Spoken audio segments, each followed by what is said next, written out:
पृथ्वी से सैकड़ों light years दूर नासा को मिले हैं एलियन होने के सबूत।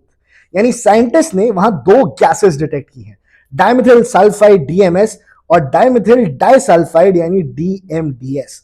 और खास बात यह है कि अर्थ पर जब ये गैसेस मिलती हैं तो वो ज्यादातर माइक्रोब्स जैसे एल्गे प्रोड्यूस करते हैं।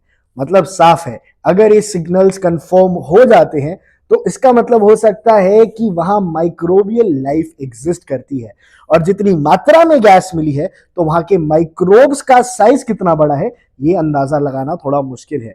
लेकिन ये बात हो रही है K2-18b प्लैनेट की।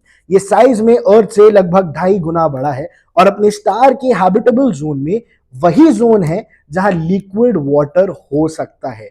मतलब थ्योरेटिकली यहां पर ओशंस भी एग्जिस्ट कर सकते हैं। कैम्ब्रिज यूनिवर्सिटी के एस्ट्रोफिजिसिस्ट प्रोफेसर निक्कू मधुसूदन ने, जो असल में इंडिया से हैं और अब यूके में जाके अपनी रिसर्च कर रही हैं, वो इस स्टडी को लीड कर रहे हैं। लेकिन उनका ये कहना है कि दुनिया में उन्हें डीएमएस और डीएमडीएस का सिग्नल इतनी हाई कॉन्सेंट्रेशन में डिटेक्ट हुआ है कि वो वहां पे एलियन की खोज कर सकते हैं, जो अर्थ पर भी कभी भी आपको इस लेवल की डीएमएस और डीएस नहीं मिलती है, क्योंकि यहाँ पे जो माइक्रोब्स हैं वो छोटे होते हैं। लेकिन अभी साइंटिस्ट एकदम श्योर नहीं है। इंपेरियल कॉलेज लंदन के डॉक्टर डेविड क्लेमेंस जैसे एक्सपर्ट्स ये कह रहे हैं कि वेब टेलीस्कोप का डेटा फिर से एनालाइज करने पर ही उन्हें पता चलेगा कि डीएमएस का कितना स्ट्रॉन्ग प्रूफ अभी कंफर्म हुआ है। और दोस्तों, साइंस में किसी भी चीज को लाइफ का प्रूफ बोलने के लिए 5 सिग्मा थ्रेशोल्ड चाहिए।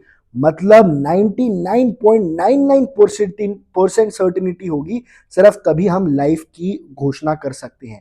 अभी तक जो मिला है वो सिर्फ इंट्रीगिंग हिंट्स है, इस पे रिसर्च आगे और होगी। लेकिन अगले स्टेप्स क्या हैं? अगला स्टेप है ऑब्जर्वेशन। अगले 1-2 साल में जेडब्ल्यूएसटी फिर से इस प्लैनेट को ऑब्जर्व करेगा। अगर सिग्नल्स कंफर्म हो जाते हैं तो ये होगा ह्यूमन हिस्ट्री का एक टर्निंग पॉइंट। प्रूफ के लिए यूनिवर्स कॉमन है, लेकिन सिर्फ अर्थ तक लिमिटेड नहीं है। लाइफ का प्रूफ इतनी दूर आपको अपने आप से मिल जाएगा। अब इंडियन एंगल भी है कि प्रोफेसर मधुसूदन, जिनकी लीडरशिप में ये डिस्कवरी हो रही है, वो आंध्र प्रदेश से बिलोंग करते हैं और इंडिया के नाम को आगे लेके जा रहे हैं। वो दिन दूर नहीं हो सकता दोस्तों जब एक इंडियन ही पहली बार एलियंस की खोज कर दे।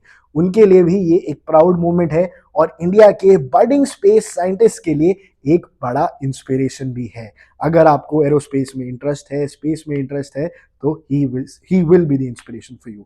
और सोचो, इंडिया खुद भी एक्सो प्लैनेट हंट में एक्टिव है।